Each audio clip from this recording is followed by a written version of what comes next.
पाकिस्तान और अफगानिस्तान के बीच बॉर्डर पर भीषण झड़पें शुरू हो गई हैं। दोनों देशों की सेनाओं ने एक दूसरे के कई पोस्ट तबाह करने और कब्जे का दावा किया है। ये झड़पें हाल के वर्षों में सबसे खतरनाक मानी जा रही हैं।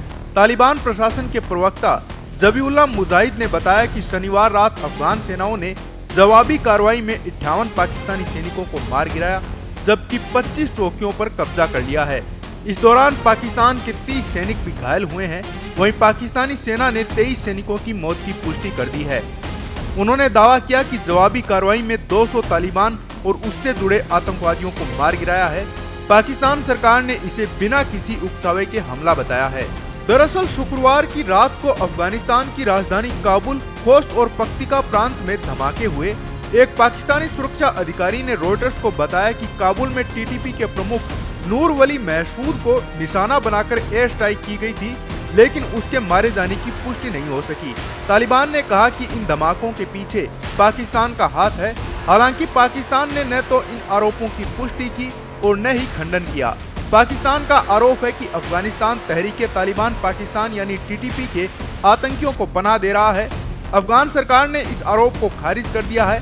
पाकिस्तानी अधिकारियों के मुताबिक अंगूर अड्डा, बाजोर, कुर्रम, चित्राल और बलूचिस्तान का बहरामचा में तालिबान ने घातक हमले किए हैं। इन इलाकों में अभी भी रुक रुक कर गोलीबारी की खबरें आ रही हैं।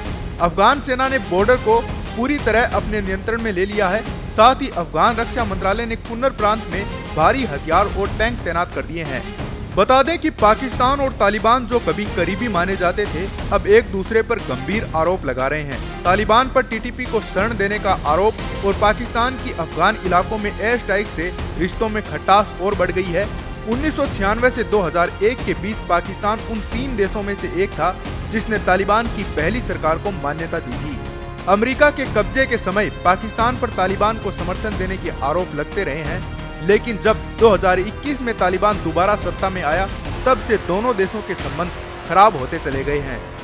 इस साल की पहली 3 तिमाहियों में पाकिस्तान में कम से कम 2400 से ज्यादा मौतें आतंकवादी घटनाओं में हुई हैं।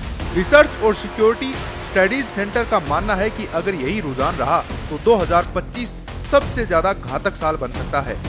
इस बीच पाकिस्तान के प्रधानमंत्री शहबाज शरीफ ने तालिबान के हमलों की निंदा की है। उन्होंने कहा कि पाक सेना ने करारा जवाब देकर कई चौकियां तबाह की हैं और उन्हें पीछे हटने पर मजबूर कर दिया। अफगान रक्षा मंत्रालय ने कहा है कि ये हमले जवाबी कार्रवाई थे। अगर पाकिस्तान ने दोबारा अफगान सीमा में कोई उल्लंघन किया तो अफगान सेना कड़ी प्रतिक्रिया देगी। इस तनाव पर मिडिल ईस्ट के देशों की भी नजरें बनी हुई हैं। ईरान, कतर और सऊदी अरब ने दोनों देशों से संयम बरतने, बातचीत के जरिए हल निकालने की अपील की है। फिलहाल भारत ने इस मुद्दे पर कोई प्रतिक्रिया नहीं दी है। गौरतलब है कि अफगान विदेश मंत्री आमिर खान मुत्तकी इस समय दिल्ली में मौजूद है। ऐसे में इस संघर्ष के कई मायने निकल रहे हैं। विशेषज्ञों का मानना है कि अभी इस टकराव के बड़े युद्ध में बदलने की संभावना कम है, क्योंकि अफगानिस्तान के पास पारंपरिक सैन्य क्षमता सीमित है। हालांकि जब तक टीटीपी का मुद्दा हल नहीं होता, दोनों देशों के बीच तनाव बना रह सकता है। ताज़ा अपडेट्स के लिए आप जुड़े रहें पत्रिका के साथ। नमस्कार।